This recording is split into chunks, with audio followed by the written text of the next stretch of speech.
नमस्कार मित्रों, स्वागत है ज्योतिष शिक्षा के हमारे इस चैनल पर।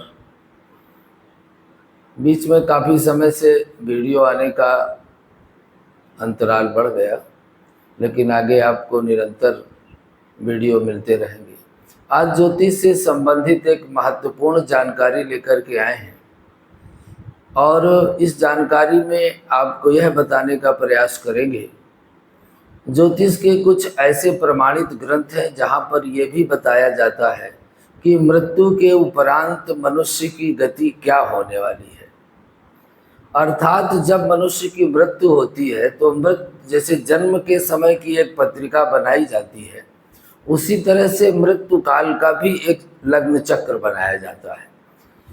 उस लग्न चक्र में यदि मनुष्य के ग्रहों को देखा जाए तो ये पता हो सकता है कि अगला शरीर, अगला जन्म, क्योंकि जैसे हम नित्य अपने वस्त्रों को स्वच्छ करके पहनते हैं, इसी तरह से आत्मा का ये वस्त्र है पंचभौतिक शरीर। और यह जीवात्मा तो अजर अमर है, लेकिन मनुष्य का शरीर निरंतर एक जन्म से दूसरे जन्म में, दूसरे जन्म से तीसरे जन्म में कर्मों के अनुसार बदलता रहता है। यही मनुष्य कभी पशु पक्षी कीट पतंगों की योनि में जाता है और कभी इसको कबहू को करी करुणा नर देही देत ईस बिन हेत स्नेही। भगवत कृपा से जब उसको मनुष्य शरीर मिल जाता है तो उसके कर्मों का करने का अधिकार उसे प्राप्त होता है। अन्य किसी योनियों में किए गए कर्म का प्रभाव मनुष्य के जीवन में नहीं पड़ता है। तो आज हम यही जानकारी लेकर के आए हैं कि मृत्यु के बाद अगला जन्म कब होगा, कहाँ होगा, कैसा होगा। इसके लिए एक ग्रंथ है जिसको आप देख सकते हैं, जातक परिजात, ज्योतिष शास्त्र का ग्रंथ है। और इस ग्रंथ में यह समझाया गया है कि मृत्यु के समय मनुष्य का जैसे जन्म चक्र बनता है, वैसे मृत्यु के समय में एक लग्न कुंडली बनाई जाए और देखा जाए कि मरण काल के समय में यदि गुरु लग्न पर स्थित हैं तो निश्चित रूप से मनुष्य इस मनुष्य लोक को छोड़कर देवलोक में गया है।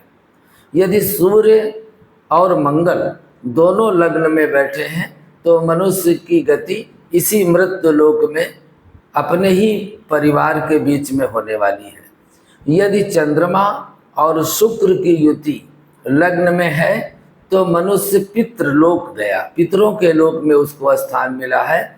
और यदि बुध और शनि यदि लग्न में स्थित है तो उस व्यक्ति का जन्म अभी नहीं हुआ है, उसे अपने नरकों का सुख भोगना पड़ेगा। इसी तरह से 12वें स्थान में यदि शुभ ग्रह बैठे हों, शुभ ग्रह कौन है?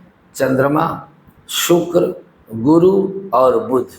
तो मृत्यु के पर्यंत उसकी गति है कि वह शुभ लोकों में गया है। अर्थात 12वें भाव में शुभ ग्रह हो, द्वादश बलवान हो, तो शुभ ग्रह की दृष्टि हो तो मोक्ष प्राप्ति का योग भी बनता है।